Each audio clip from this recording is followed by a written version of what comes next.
தமிழ் கலாச்சாரத்தை நேசி, தமிழ் மொழியில் பேசு என்பதை அறிவுறுத்தும் சிந்தனையோடு சிங்கப்பூரில் 44ஆம் ஆண்டு தமிழ் பண்பாட்டு கலாச்சார விழா மிக விமரிசையாக நடைபெற்றது.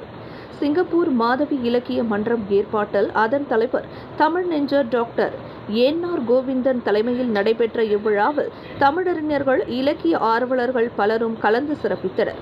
இங்கு சிங்கப்பூர் பிடி சாலையில் உள்ள உமறுப்புலவர் தமிழ்மொழி நிலையத்தில் தொடங்கிய இவ்விழாவில் முக்கிய பிரமுகராக சிங்கப்பூரின் சட்டம் மற்றும் சுகாதாரத்துறை அமைச்சர் ரகேயு மாஜம் மற்றும் நாடாளுமன்ற மேலவை உறுப்பினர்கள் இரா தினகரன், கே கார்த்திகேயன், முன்னாள் பாராளுமன்ற உறுப்பினர் டாக்டர் கோகா லியோங் ஆகியோர் கலந்து கொண்டு சிறப்பித்தனர்.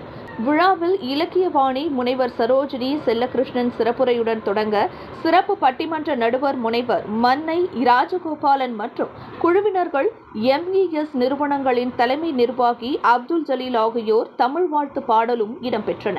விழாவிற்கு புதுமை தேனி மா அன்பழகன் அரங்கம் தந்து ஆதரவளித்தார். உமறுபுலவர் தமிழ்மொழி நிலைய பொறுப்பாளர்கள், உள்ளூர் கலைஞர்கள் திருவாட்டி பாக்கியமூர்த்தி, MGR மோகன் ஆகியோர் விழா சிறக்க பெருந்துணை புரிந்தனர். டாக்டர் கோவிந்தன் குறிப்பிட்டார்.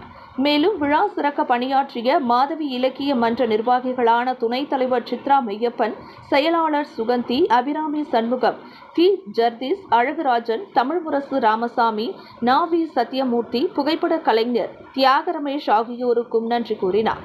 இவர்களுடன் விழாவுக்கு வருகை தந்து ஆதரவளித்த பெற்றோர்கள், ஆசிரியர்கள், மாணவர்கள், மாதவி இலக்கிய மன்ற உறுப்பினர்கள், பார்வையாளர்கள் மற்றும் புரவலர்கள் ஆகியோருக்கும் நிதி உதவி வழங்கி உதவிகரம் நீட்டி ஆதரவு வழங்கிய அனைத்து நல் உள்ளங்களுக்கும், தனிநபர்கள் மற்றும் நிறுவனங்களுக்கு கோவிந்தன் நன்றியுடன் பாராட்டையும் தெரிவித்துக் கொண்டார்.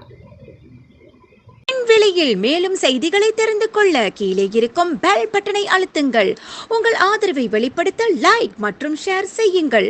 தொடர்ந்து விண்வெளியுடன் உங்கள் பயணத்தை தொடர்ந்திருக்க சப்ஸ்கிரைப் செய்யுங்கள்.